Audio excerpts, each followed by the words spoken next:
Rússia de prontidão total. 150 mil soldados russos são mobilizados.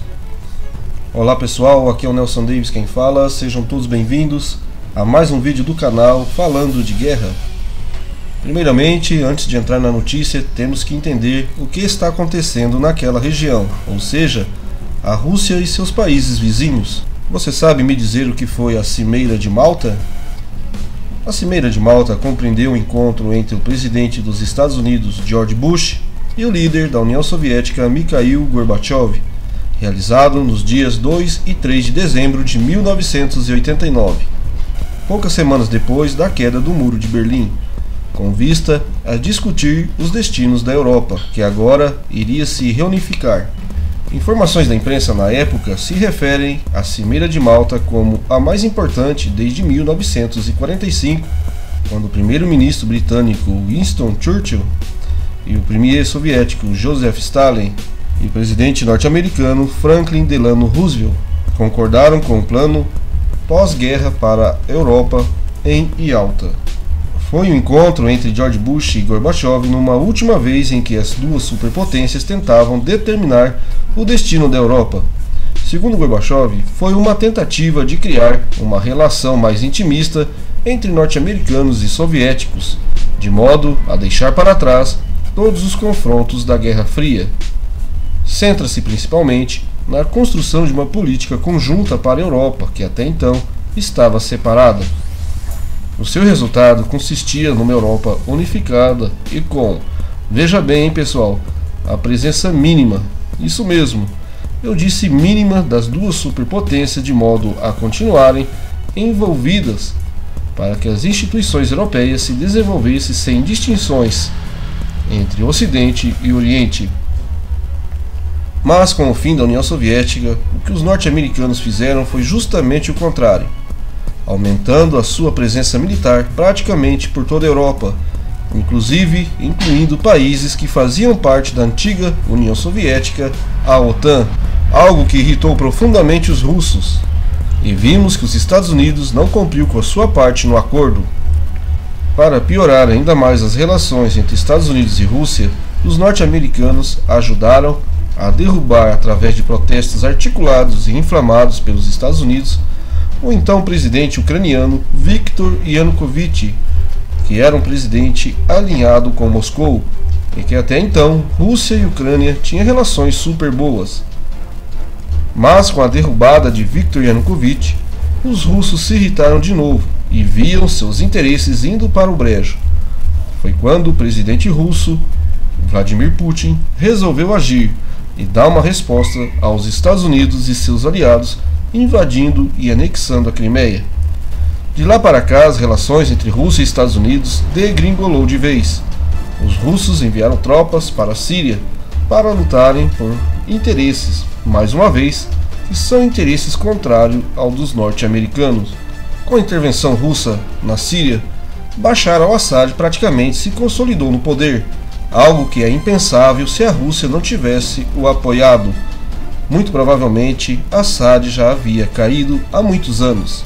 Então, por causa da Crimeia e Síria, Estados Unidos e Rússia vêm se enfrentando indiretamente no campo militar e geopolítico, com a Rússia praticamente cercada por tropas da OTAN bem próximos de suas fronteiras, e grupos de batalhas dos Estados Unidos em alguns países que também fazem fronteira com a Rússia. Foi preciso explicar tudo isso para você que está assistindo esse vídeo possa entender a notícia a seguir.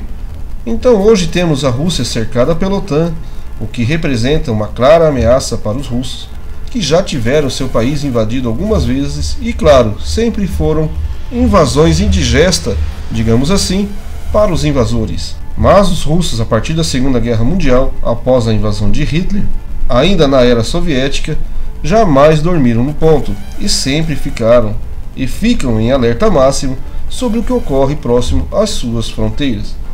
Então chegamos à notícia do vídeo.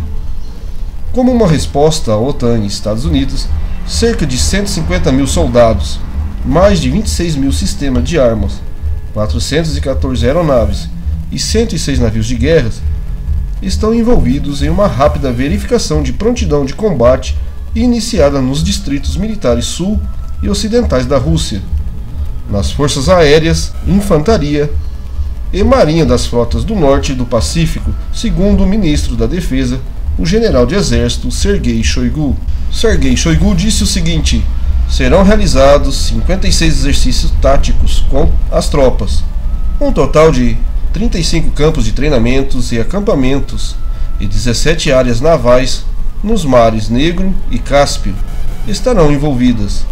No geral, o exercício surpresa reuniu 150 mil pessoas, 26.820 armas e equipamentos militares, além das aeronaves e navios. O ministro de Defesa emitiu instruções para implementar os programas de treinamento e coesão de combate das tropas durante exercícios de qualificação.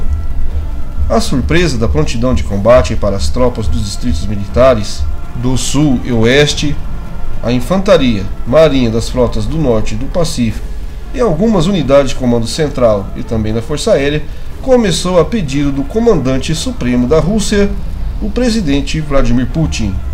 Os exercícios destinam-se a avaliar a capacidade das tropas de fornecer segurança militar no sudoeste da Rússia, onde persistem graves ameaças terroristas, e a preparar as tropas russas para o exercício militar estratégico Kavkaz 2020, que está marcado para setembro. Essa prontidão russa deixou os ucranianos de cabelo em pé e já estuda realizar exercício próximo à fronteira russa. E para isso pede apoio da OTAN. Tem canal aí, pessoal, cravando a entrada da Ucrânia na OTAN como certa. Mas eu já expliquei em lives e em outros vídeos que a entrada da Ucrânia na organização não é tão simples assim. De momento é quase impossível a Ucrânia entrar para a OTAN por dois motivos. Um é que o país tem questões territoriais pendentes, que é o caso da própria Crimeia, e no leste da Ucrânia, a guerra com separatistas pró-russos. O Estatuto da OTAN, entre outras coisas, diz que, para um país possa fazer parte da aliança, o país em questão não pode ter questões territoriais pendentes, ou que esteja envolvido em uma guerra civil. Outra questão importante é que, para um país poder fazer parte da aliança, tem de ter uma votação unânime a favor desse país, para que ele possa entrar na organização, e já vimos que tanto a Alemanha quanto a Turquia já demonstraram ser completamente contra a entrada da Ucrânia na OTAN. E por fim, caso a Ucrânia fosse aceita como membro da aliança, isso colocaria a maior aliança do mundo numa guerra logo de cara e sem precedentes com a Rússia, justamente pela questão dos separatistas pró-russos na região. Muito provavelmente, a OTAN daria um prazo para os separatistas desistirem da luta e abandonarem as suas posições. Caso isso não ocorresse, a OTAN, juntamente com a Ucrânia, que já está em combate com esses separatistas, entrariam numa guerra que, por sua vez, atrairia a Rússia para uma guerra de proporções catastróficas para todos. Os Estados Unidos, como líder da aliança, sabe disso, e obviamente uma guerra aberta com a Rússia não é vantagem para nenhum dos lados. Espero, pessoal, que vocês tenham gostado desse vídeo. Se gostou, deixe o seu like, e se não está inscrito, inscreva-se agora, mas não deixe de ativar o sino da notificação. Um forte abraço a todos e até o próximo vídeo.